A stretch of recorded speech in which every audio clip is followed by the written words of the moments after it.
उदयपुर संभाग के साथ देश प्रदेश की तमाम बड़ी खबरों को देखने के लिए सब्सक्राइब करें टी न्यूज, खबर हर कीमत पर।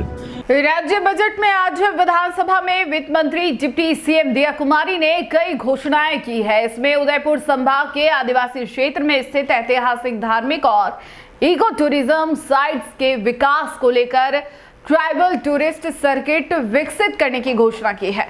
उदयपुर में इंस्टीट्यूट ऑफ माइंस खोलने का भी ऐलान किया गया। इस बजट को उदयपुर के कई लोगों ने अच्छा बताया तो कई लोगों ने इस बजट को सही नहीं बताया। आप खुद ही सुनिए उदयपुर जनता इस बजट को लेकर क्या कुछ कहा। देखिए, आज जो मुख्यमंत्री जी ने बजट पेश किया है वो मैं समझता हूँ पूरी तरह फेलियर बजट है। आम आदमी उससे आहत ही हुआ है, किसी को राहत नहीं मिली है। खासकर महिला वर्ग परेशान है महंगाई को लेके। आप देखिए कि गैस बजट जब भी बनाया जाता है वो मध्यम वर्ग परिवार और गरीबों के लिए हितों को देखते हुए बनाया जाता है। किस तरह से महंगाई जो है आसमान छू रही है। गैस के भाव देख लीजिए, आप सब्जियों के भाव देख लीजिए, आप आटे के भाव देख लीजिए, तेल के भाव देख लीजिए। इनमें सरकार ने क्या किया, सरकार को ये बताना चाहिए। बाकी बड़ी बड़ी घोषणाएं करना, बड़ी बड़ी बातें करना तो वो तो एक इनका वो है, तो बंद करते ही हैं ये। लेकिन आम आदमी इससे आहत है। आम आदमी को इस बजट से किसी तरह की कोई राहत नहीं मिली है। सब लोग परेशान है, विद्यार्थी परेशान है, गरीब परेशान है, मजदूर परेशान है। किसानों के लिए इन्होंने थोड़ा बहुत कुछ किया है, अगर उसका कुछ इम्प्लीमेंट होता है तो ठीक है, बाकी तो वो भी परेशान है। आज जो बजट पेश हुआ है वो बहुत ही शानदार बजट पेश हुआ है। और मैं शुगर पेशेंट हूँ और 70 साल की उम्र के लोगों के लिए जो उन्होंने किया है बहुत ही शानदार बजट दिया है। हर वर्ग से मैं तो चाहता हूँ जो पार्टी जो बजट दे रही है इससे युवाएं, आजकल जो हर युवा इस पार्टी को इतना सम्मान करती है कि इतना अच्छे से बजट दिया है और हम सब खुश हैं। जैसे माननीय दिया कुमारी जी उप मुख्यमंत्री जी ने जो बजट पेश किया गया है बहुत संतुलित बजट किया है। इसमें जो है युवाओं का, महिलाओं का और बुजुर्ग लोगों का विशेष ध्यान दिया गया है और किसानों का भी।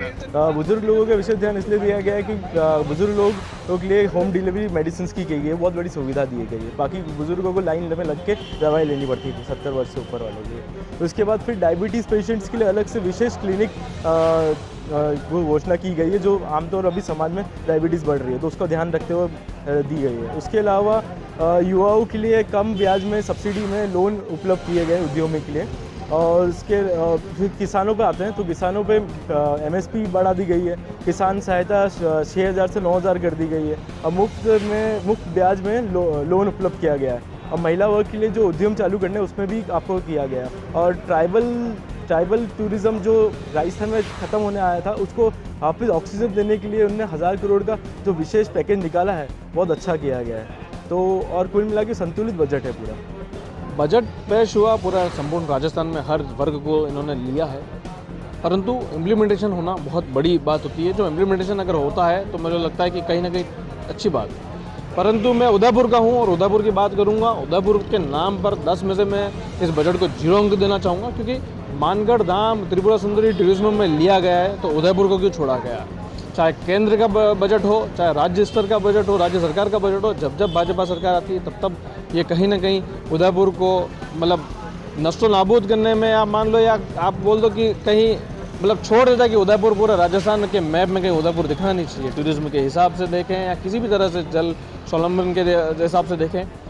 और आप इस चीज़ को आप ये भी नोटिस करें कि जिस तरह से 150 यूनिट का प्रावधान दिया गया है कि 150 यूनिट बिजली दी जाएगी, युवाओं को नौकरी दी जाएगी। 150 यूनिट बिजली में आप देखो जो सोलर लगाएगा उसी को दी जाएगी।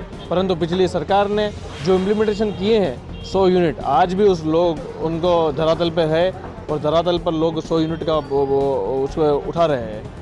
और आप देखें कि जो युवाओं को नौकरियों की बात कही गई है तो वहाँ 1,25,000 के आसपास युवाओं को प्राइवेटाइजेशन में नौकरी की गई है। सरकारी नियुक्तियों को पे कहीं बात नहीं की गई है। तो युवाओं के हिसाब से, उदयपुर शहर के रहवासी होने के हिसाब से, एक आम युवा होने के हिसाब से मैं इस बजट को 10 में से 0 अंक देना चाहूँगा।